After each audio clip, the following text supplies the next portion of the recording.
لو بھائی پہنچ گئے۔ زاہد حمید ہمارے انتظار میں ہی تھا۔ اس نے باہر والا کمرہ کھلوایا تو ہم اس میں جا بیٹھے۔ آمسی گپ شپ میں کھانا لگ گیا۔ ہم کھانے کے دوران باتیں کرتے رہے۔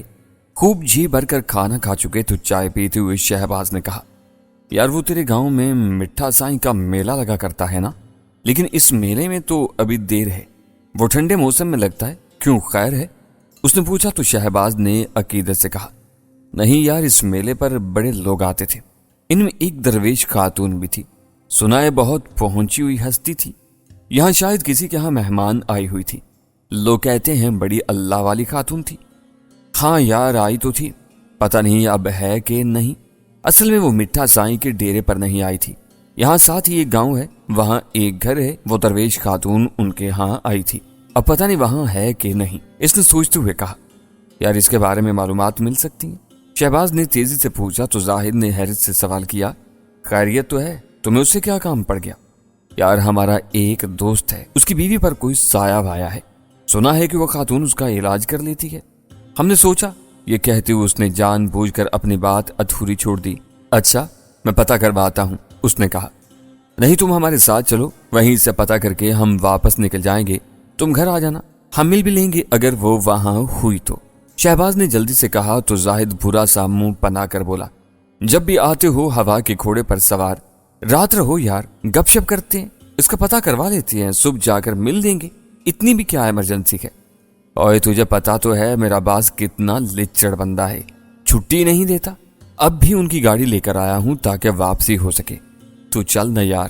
شہباز نے کچھ اس طرح کہا کہ جیسے ابھی اسے نوکری سے نکال دیا جائے گا۔ تبھی زاہد نے اسے اطمینان دلانے والے انداز میں کہا، اچھا چلتے ہیں۔ یہ کہتے ہی وہ اٹھ گیا اور اگلے 10 منٹ بعد اس کا ڈرائیور گاڑی نکال چکا تھا۔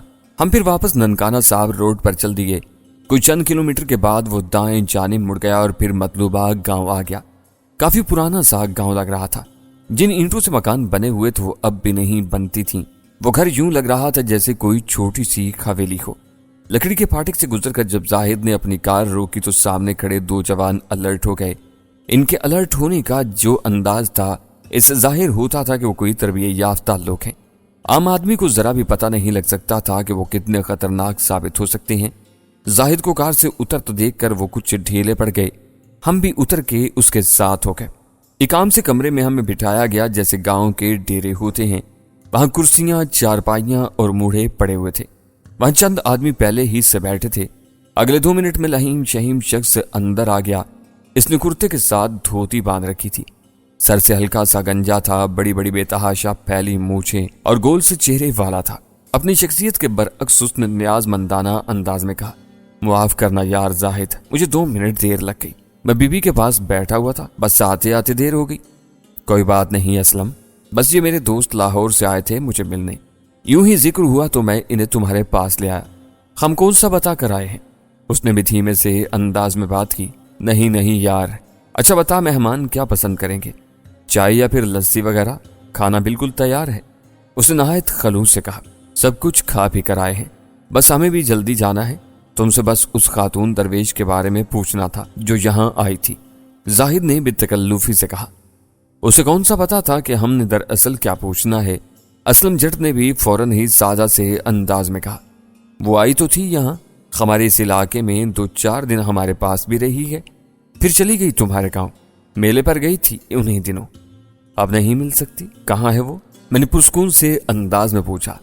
دراصل وہ یہاں کی نہیں، وہ تھی پار پنجاب کی، وہاں ہے نا فرید کوٹ، اس کے قریب کوئی جگہ ہے سادھوان، وہاں کی رہنے والی ہے، اصل میں وہ سکھنی ہے، وہ اپنی کوئی تیرتھ یاترا کرتی پھر رہی ہے، اب پتہ نہیں کہاں ہوگی، سیلانی سی روح تھی کوئی۔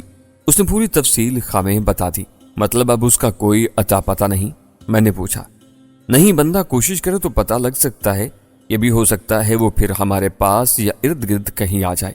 سیلانی روح جو ہوئی، اسلم جٹ نے پھر اپنی سادگی میں کہا تو مجھے بہت ہنسی آئی، جسے میں نے بڑی مشکل سے قابو کیا۔ تبھی میں نے کہا، چلو جی، اگر آسانی سے پتہ لگ جائے تو ٹھیک، یا پھر یہاں کہیں آ جائے تو بتائیے گا ضرور، خیر تو ہے نا؟ اس نے پوچھا تو زاہد نے وہی بات کہہ دی جو کچھ دیر پہلے اسے شہباز نے بتائی تھی۔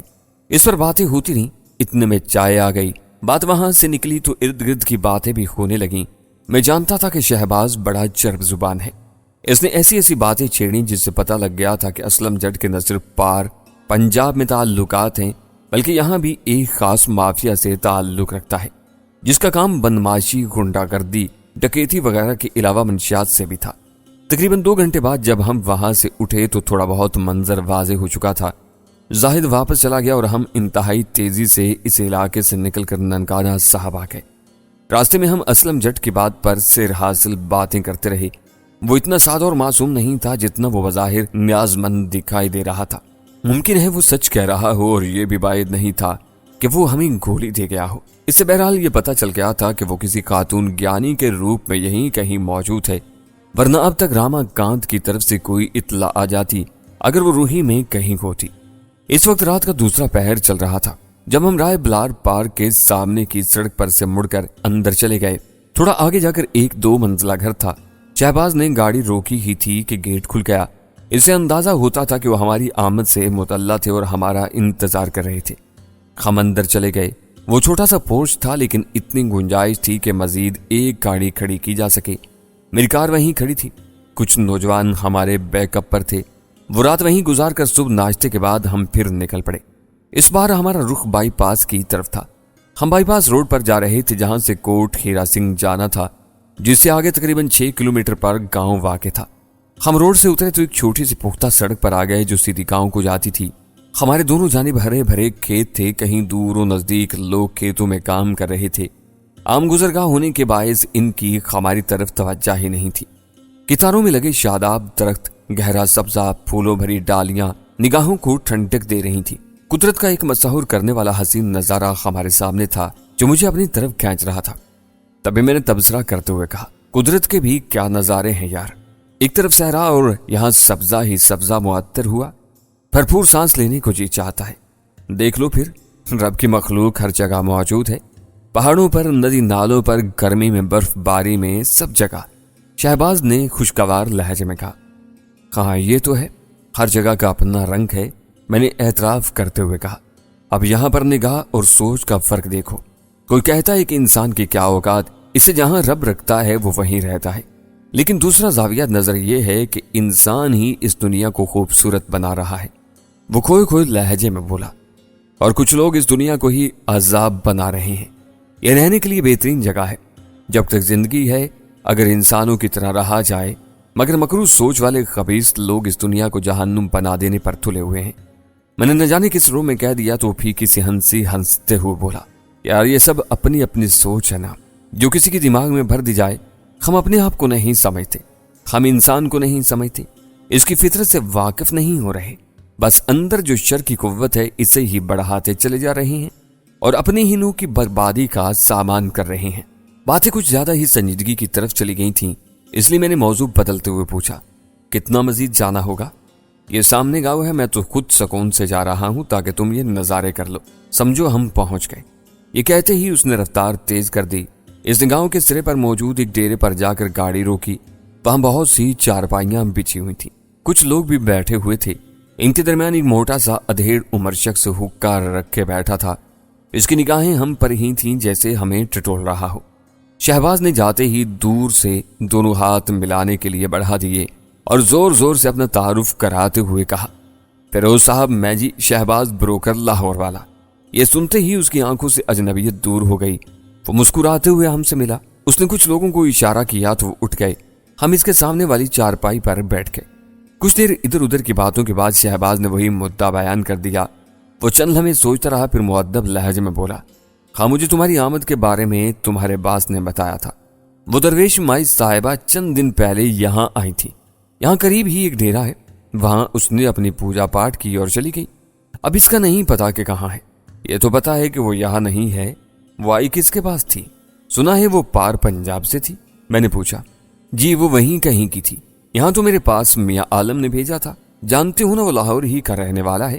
یہ کہہ کر اس نے ہمارے چہرے پر رد عمل دیکھا. اس کے لیے میاں عالم بہت بڑی ہستی ہو سکتی تھی، لیکن ہم اسے اسمگلر لاہور کے انڈر ورلڈ مافیا اور بھتہ خور کے طور پر جانتے تھے. اس کے لیے فطری طور پر ہمارے چہرے پر کوئی رد عمل نہیں ابھرا تو اپنی بات کا اثر نہ دیکھ کر بولا، اس درویش مائی نے یہاں کسی بزرگ کے مزار پر حاضری دینا تھی.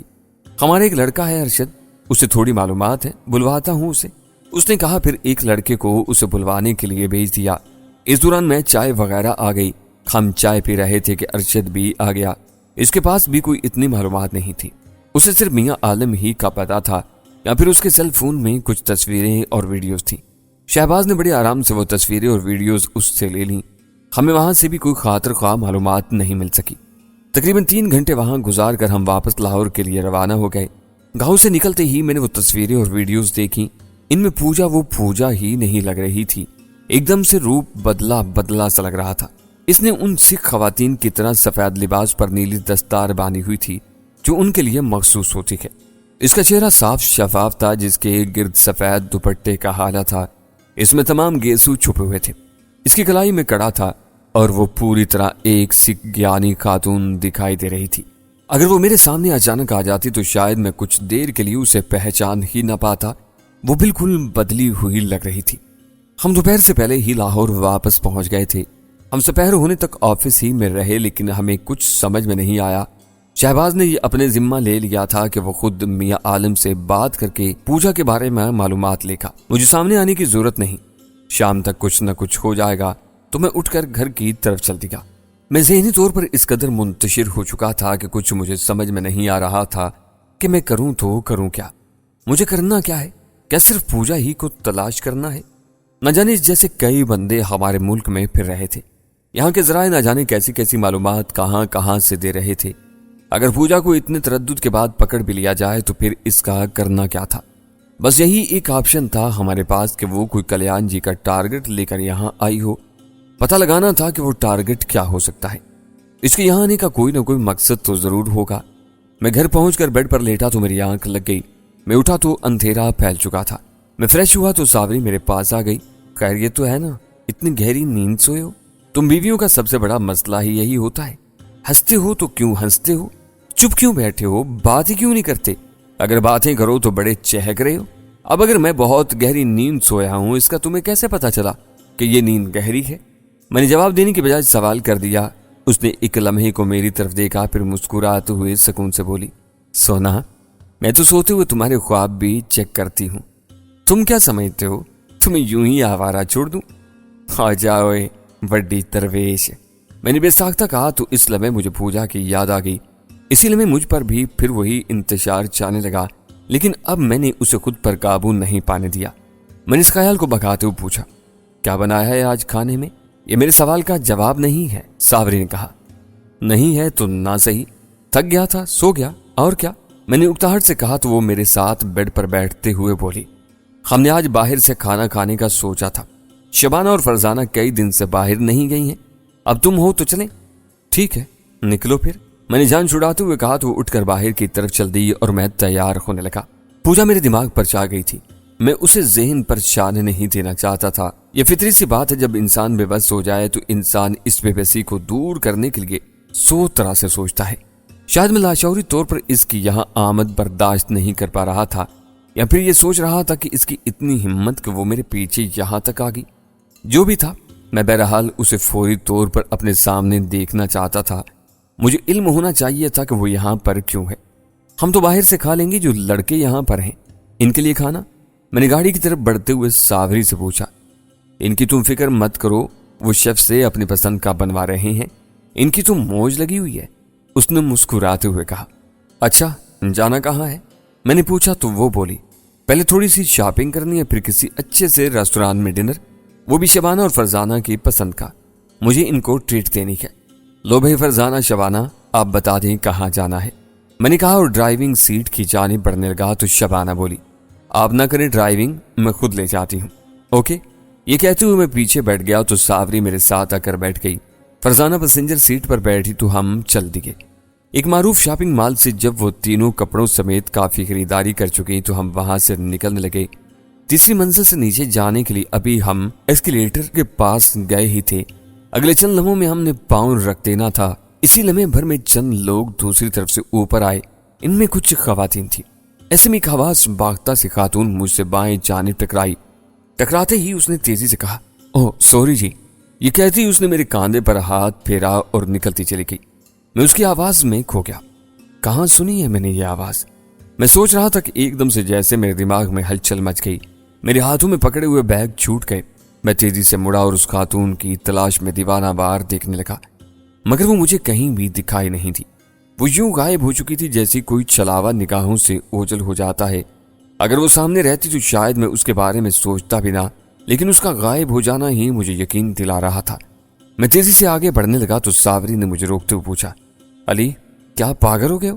ساوری چھوڑو مجھے، اس عورت کو دیکھو فوراً، میں نے دیوانہ وار کہا۔ وہ تم سے بس ٹکرائی ہی تھی، اتنا قصور تو نہیں تھا اس کا، اس نے احتجاجی لہجے میں کہا تو میں نے اس کی آنکھوں میں دیکھتے ہوئے کہا، تمہیں نہیں پتا وہ کون تھی؟ وہ پوجا تھی، پوجا۔ پوجا؟ ساوری نے شدت حیرت سے کہا، اس کے ساتھ ہی وہ بھی ادھر ادھر دیکھنے لگی، لیکن وہ کہیں بھی دکھائی نہیں دے رہی تھی۔ شبانہ اور فرزانہ نے میرے ہاتھوں سے گرے ہوئے بیگ اٹھا لیے تھے، مجھے اسے تلاش کرنا ہے۔ میں نے خود پر قابو پاتے ہوئے کہا تو ساوری میرے دونوں ہاتھ پکڑتے ہوئے ہولے سے بولی، علی صبر کرو، اگر وہ اس طرح سامنے آ گئی ہے تو پھر دوبارہ بھی آئے گی، ممکن ہے تمہیں شک ہوا ہو کیونکہ وہ تمہارے دماغ پر چھا چکی ہے۔ آؤ کہیں سکون سے بیٹھتے ہیں۔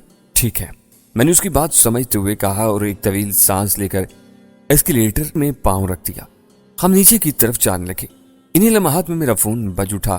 میں نے فون جیب سے نکالا تو اسکرین پر اجنبی نمبر تھے۔ میں نے کال ریسیو کی تو دوسری طرف سے نسوانی آواز گونجی، کیسی رہی میری ملاقات؟ مطلب میرے منہ سے بے ساختہ نکل گیا۔ میں نے لاشعوری طور پر پیچھے کی طرف دیکھا تو سرے پر پوجا کھڑی تھی۔ اس نے مجھے دیکھ کر یوں ہاتھ ہلایا جیسے میرا مذاق اڑا رہی ہو۔ میں پوری قوت سے گھوما اور واپس سیڑھیاں چڑھنے لگا۔ سرے تک پہنچنے میں مجھے یوں لگا جیسے میرے بدن میں ذرا سی بھی قوت نہ رہی ہو۔ مجھے توقع تھی میں اس تک پہنچ جاؤں گا، لیکن وہ وہاں نہیں تھی۔ میں دیوانہ وار اسے تلاش کرنے لگا۔ میں کبھی ایک سرے سے دوسرے سرے تک چلا جاتا، کبھی وہاں سے نکل کر کسی راہداری میں گھس جاتا۔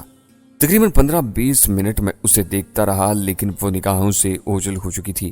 اچانک ہاتھ میں پکڑے ہوئے فون کا مجھے خیال آیا۔ میں نے دیکھا تو کال ابھی تک چل رہی تھی۔ ہیلو، کہاں ہو تم؟ میں نے پھولی ہوئی سانسوں کے درمیان پوچھا۔ ایسا کرو، جاؤ اپنی بیوی کے ساتھ، میں بعد میں کال کرتی ہوں، اس نے طنزیہ لہجے میں کہا تو میں انتہائی غصے سے بولا، تم میرے سامنے آؤ، اگر نہ آؤں تو؟ اس نے چیلنج والے انداز میں کہا۔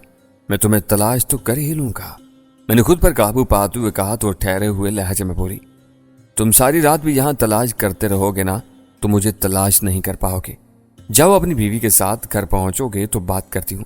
آخر لفظ کے ساتھ ہی اس نے کال بند کر دی۔ مجھے یوں محسوس ہونے لگا جیسے ہاتھ آئی ہوئی مچھلی نکل گئی ہو۔ میں نے چند لمحے وہیں کھڑے کھڑے سوچا اور پھر اپنے آپ پر مسکراتے ہوئے واپس ایسکلیٹر کی جانب بڑھ گیا۔ وہ تینوں میرے انتظار میں پریشان کھڑی تھی۔ مجھے دیکھتی ہی ساوری میری جانب بڑھی اور پھر چند لمحے میری طرف دیکھتے رہنے کے بعد بولی، اب چلیں؟ ہاں چلو، جاؤ فرزانہ گاڑی لے آؤ، اب باہر نکلے میں لاتی ہوں۔ یہ کہتے ہوئے وہ پارکنگ کی جانب چلی گئی۔ اس کے ساتھ شبانہ بھی بڑھ گئی تھی۔ ریستوران میں بھی میرا دھیان پوجا ہی کی طرف رہا۔ اس نے ایسا کیوں کیا تھا؟